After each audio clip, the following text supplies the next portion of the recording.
El perro del agarrotado. Corría el año de 1573 cuando se inició la construcción de la Catedral de México sobre las ruinas del Templo Mayor.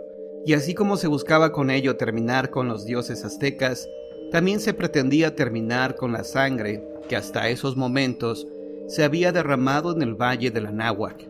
Sin embargo, no todos veían con buenos ojos el que los españoles tomaran a las mujeres por la fuerza, pero nada podían hacer para evitarlo.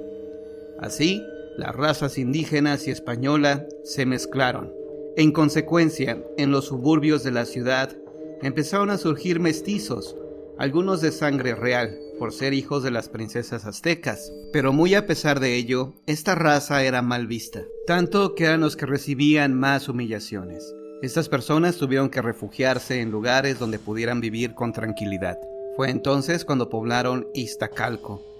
Aún así, los días de paz duraron poco, porque pronto se vieron envueltos en un hecho insólito. ¡Ahí está de nuevo! ¡Que el Señor nos ampare!, decían cada vez que se escuchaba a lo lejos que un perro aullaba. Se creía que el animal provenía del mismo infierno, pues de sus ojos escapaban llamas ardientes y de su hocico escurría un incesante babear. Una noche, cuando el animal se dejó mirar por las calles de Iztacalco, un hombre cayó muerto, aumentando con ello el temor hacia el perro. Pero el canino proseguía siempre su andar, y todas las noches se dirigía hasta el centro de la ciudad. Ahí detenía sus pasos para mirar por la ventana a don Diego de Palencia, un acaudalado hombre que acababa de unir su vida a una hermosa mestiza. Muchas lunas pasaron antes de que el animal se animara a actuar, pero ese día llegó. Decidido entró por la ventana y segundos después una aparición se presentó en el lugar. ¡No puede ser! ¡Es Lázaro!, dijo con asombro la recién casada. De inmediato se postró al suelo implorando. ¡Tened piedad, Lázaro! ¿Piedad?, dijo aquella terrible aparición. Ustedes jamás la tuvieron conmigo. La mujer pareció enloquecer y, sin que su marido pudiera hacer nada, tomó una daga y se la clavó en el pecho. ¡No!, gritó don Diego, quien de momento sintió el aliento del perro sobre su nuca. Lo que aconteció después nadie lo sabe, pues don Diego quedó completamente loco, y lo único que decía era que el agarrotado había estado en su casa proveniente del mismo infierno. Nadie llegó a comprenderlo, pero al parecer su padre sí estaba consciente de las locuras de su hijo, tanto que tuvo que ir a confesarse, pero de nada le sirvió porque el pesar de su conciencia era todavía más grande. ¿Qué más consecuencias tendrá todo esto?, se preguntaba al tiempo que bebía sin cesar. Un par de días más tarde su hijo don Diego murió, acrecentando el pesar de su padre. El anciano se vio aquejado de tifo por largo tiempo, pero lo que más extrañaba a quienes lo acompañaban era el espantoso temor que tenía a quedarse solo, recitando siempre el mismo cuento: «Vendrá el agarrotado». Y sus temores no estaban equivocados, porque en Iztacalco nunca dejó de escucharse el desgarrador aullido del perro. Sin embargo, tardó mucho antes de seguir su andar hacia el centro de la ciudad. Pero aquella noche de luna llena, el animal tomó su rumbo. Don José se despertó sobresaltado. Presentía algo. ¡Es el agarrotado! ¡No lo dejes entrar!, dijo al instante. ¡No, señor!, respondió uno de los sirvientes que le velaban el sueño. ¡Es solo un perro! Don José perdió los estribos y suplicó que cerraran la ventana, pero cuando intentaba hacerlo, un perro saltó de pronto.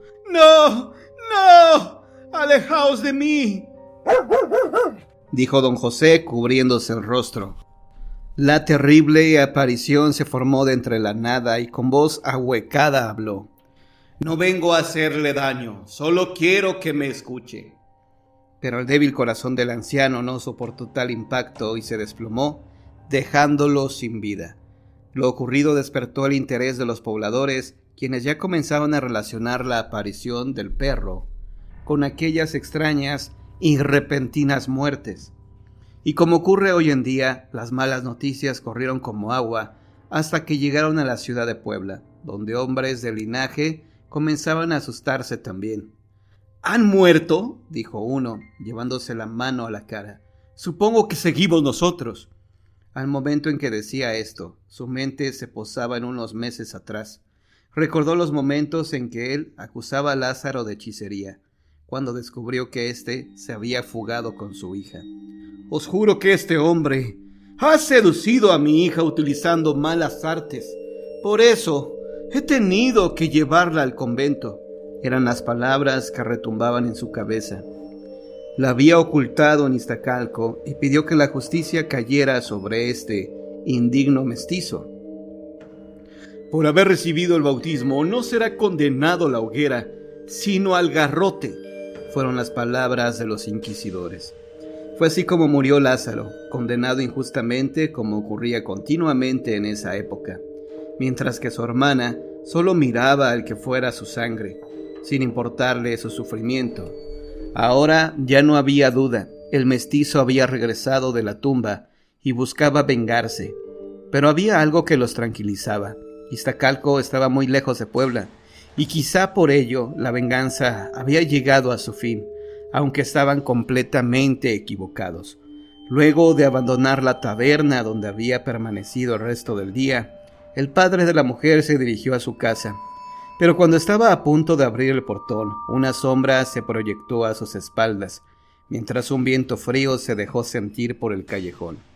Al siguiente día, cuando un hombre transitaba por el lugar, encontró el cuerpo inconsciente del hombre, quien además de proyectar un rostro temeroso, tenía en el cuello la marca de unos colmillos.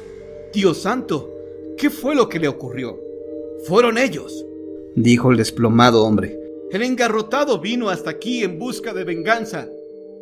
La noticia de aquella nueva muerte se extendió como reguero de pólvora por ambas ciudades, la Ciudad de México y Puebla.